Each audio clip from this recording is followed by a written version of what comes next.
composing gloves here, and the sun is on my camera, so I am in a sparkly scene. And today is a sounds like video. This is the sound I attempted to make. It's by Goja, Goja, and it's called Ram. And this is mine. Now give it some listen. Separate it from the drums and stuff. The pitch, I suspect, is a ratio thing, but I feel like I have the texture almost there. Mine's a little long, so maybe I could shorten it up. But anyways, that's the track. That's the thing I'm going to be showing you how to make. A little backstory. I've attempted to...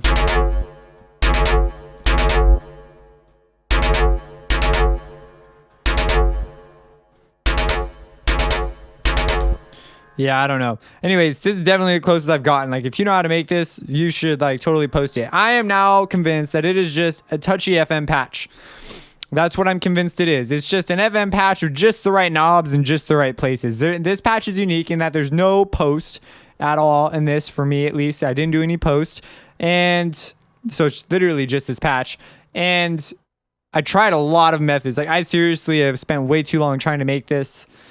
So this is I'm just going to drop it here and just move on. One day I'll figure it out and I'll be like, oh my gosh, that was it. But anyways, I think it's like right there. If I could just, like, you know, move things around. There's a couple interesting concepts here. So let's go ahead and talk about how I made it. So there's a couple things going out, and like I said, I probably have, my name is Another Freaking Attempt at Honey, the track, and that's because I have like 5 other FLPs where I was like, all right, I'm done. I give up. And then I ended up opening up another one. I might even open up another one after this. Like, I don't even know. It's like, oh man, this is my closest stuff. So if you get closer, I tried layering too. So I got a couple places there with that, but I had other issues. So I feel like my door is open. So 1 is a sine wave coming out. So that's all it is. 1 is a wave. This is the principal source of FM. 4 is my noise. So that beginning thing you hear of noise, let me get rid of all these except the noise. That's the thing. So that made a big difference. So make sure you have noise. It's being high pass, so it's going to the filter. And it's being high pass. There's a little bit of band pass. And it's being distorted. So, and it's just going out. So that's the noise. Okay, so noise, check. Ding. Now, the main source of the modulation is 1. 1 is being sent out, and I'm only using the effect out. So this is the one that would, if there's going to be something that you touch to make it sound closer, it's going to be this. And so what is going on here? Well, there's an interesting thing in FM land where you deal with octave ratios because they're harmonically, they're double. They're, 200 hertz, 400 hertz is an octave. They're double. So they have a unique sound to them. And then there's 3 and 6 and 5 and 7. They all have these unique sounds that go with them. And so this track, whenever you do a sound like this, it's either going to be, you're going to be able to tell these sounds. So for example, we listen here. And it's very tonal. It's got that boom, boom, boom. And this to me screams and some sort of an octave ratio. So I have a 4 and a 4. However, I don't think I quite nailed it. Maybe this is a 2. Because there's a whole bunch of interesting things in FM land. Like a 1-to-1 ratio sounds very different than a 2-to-2. Like, you got me if they're the same numbers, why? But they're an octave higher, I suppose that's why. So, but before they weren't. So there's just all these interesting things that happen. There's like literally so many combinations that figuring out exactly which one he used is very tricky and difficult to do. And on top of this, where you write your notes, so I settled on G2, also matters. Because once you sort of pick your note and you start working around that note, it's really hard to not use that note anymore. So you can't just switch notes later. Your timbre will completely change because your ratio has changed based on where you've put your note. Not that the ratios have changed, just, the starting point is changed, the note. So 1 is going out as 1, 2 is at 4, and 3 is at 4. 2 is being modulated by 3. So we could move 3 off. And you see that difference? This one to me, I call that like the tube sound. It sounds like a square wave to me. Like it always sounds like a square wave to me.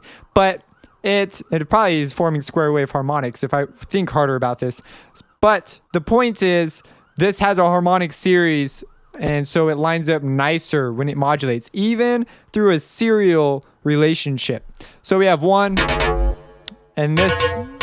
See, now that's just higher. So that I can't go that way. That's not correct. And if I go over here, that's too low. His is higher up. So I was thinking maybe it was like an 8 thing. But because this ratio thing works the way it does, increasing your ratio, that time it definitely piled up. Sometimes bringing your ratio up actually brings the tone down because of the way the harmonics are stacked. So, yeah.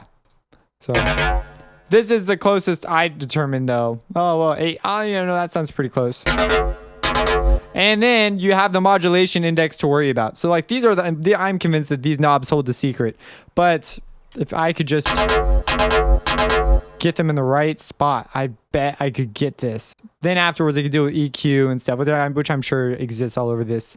But whatever. So again, that's the main thing. Is if you go to like 7, it's no longer a doubling. So it sounds super, super duper different. So you hear it? Like, yeah. So hopefully you get that. This is a cool thing. So 1 to 2 and their serial relationship. Keep in mind, if you're going to make this in some other thing, that Citrus uses a ratio of 2, not a ratio of 1, whereas FM8 uses a ratio of 1. So that's what's going on there. Then I, did that. And then, so 4 is going out. That's the noise. So these two, they're all sine waves.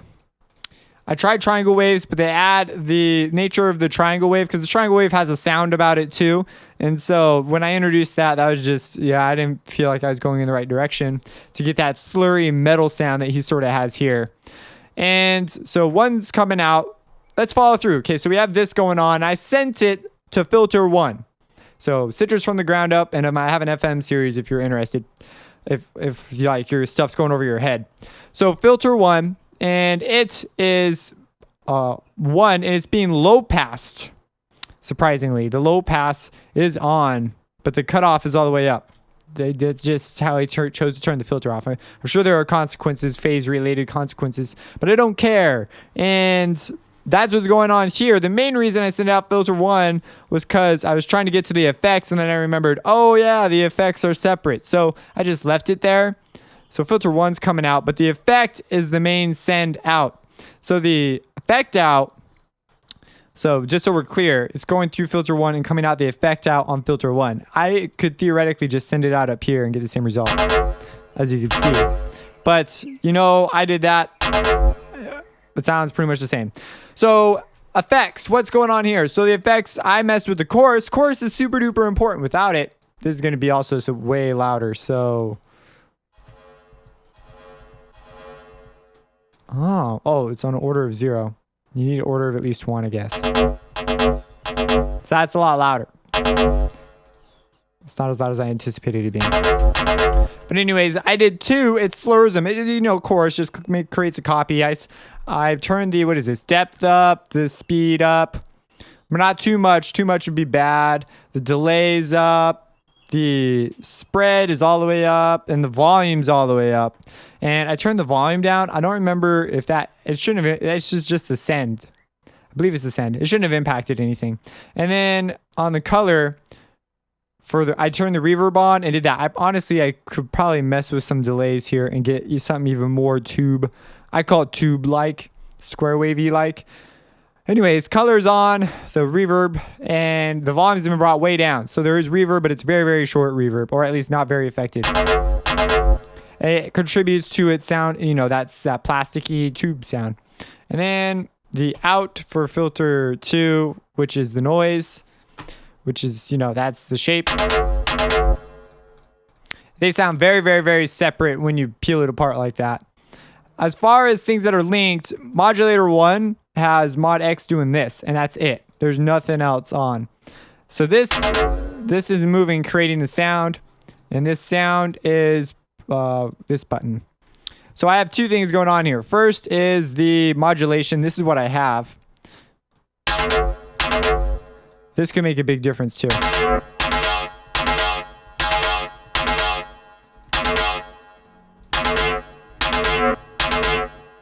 It's interesting if you stop it halfway, it continues on like wow, I'm like what the heck?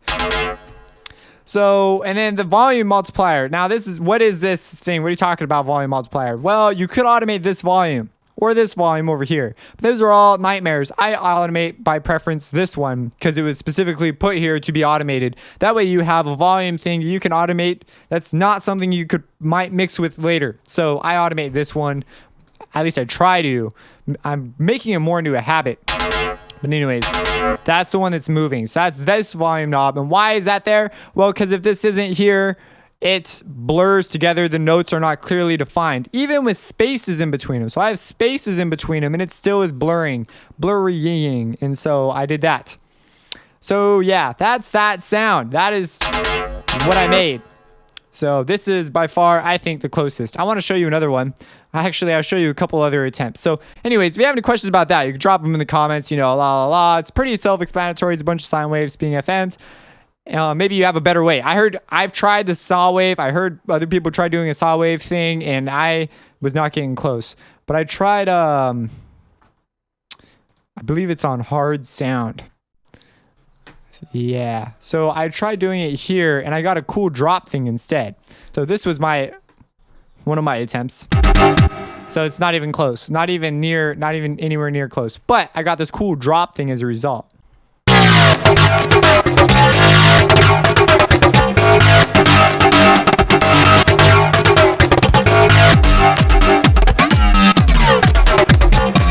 Now I threw this together really fast and just gave it a mix down, but I wanted to show you because I'm proud of it and it sounds cool.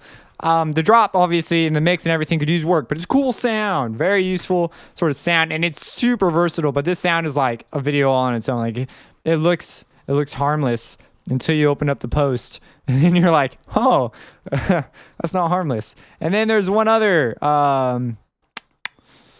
Where is it? Is it another try at honey? Hard sound. I think it might be this one. No, it's not that one. I believe it's the one called honey. Goja. I don't remember. Let's open up another try at honey. Now we're not gonna save that. So this one, is this it? No, this isn't it. This was an attempt with FM8 that I just gave up. I was like, forget this crap. So it was a lot closer, but then, you know, when you're doing this, you get close and then you're like, oh, it's right. It's like getting there. And then you make like one move and you can never go back to whatever it is you were doing. And so that's a lot of how this turned out to be. I was like, dang it. Ah. There's one that I've got this stupid amount of resampling, and I got a certain element of it that was pretty cool, but I guess I didn't save it. Honey, hard sound, another freaking try, which is that one. Sounds. I'm so sure I have it. There it is. It's got to be this one. Oh yeah, look at this. Oh yeah. We guys having a good time with this one. I have all sorts of weird crap that I was attempting to do. This is not the one that involves FM8 with a carrier stuff though. But anyways, the idea was I create a crazy metallic thing with a bunch of pitched metal stuff. Then I take it out with a bandpass so I get only the metallic sound. And I got a cool sort of, this cool kind of sound. It's a cool sound. And I ended up taking that out and trying to pitch it down. And obviously I was getting further and further away. And I'd spent so much time on this methodology that and there's all sorts of weird stuff I had to do that I was just like, I'm done. I'm freaking done with this. And so, yeah. I have homework that I have to do. And I've been putting it off because I couldn't leave this sound alone. Because I'd already invested so much time in it and it wasn't even close to it. So anyways, yeah, I ended up settling with this one, of course, which now you can see is definitely my closest.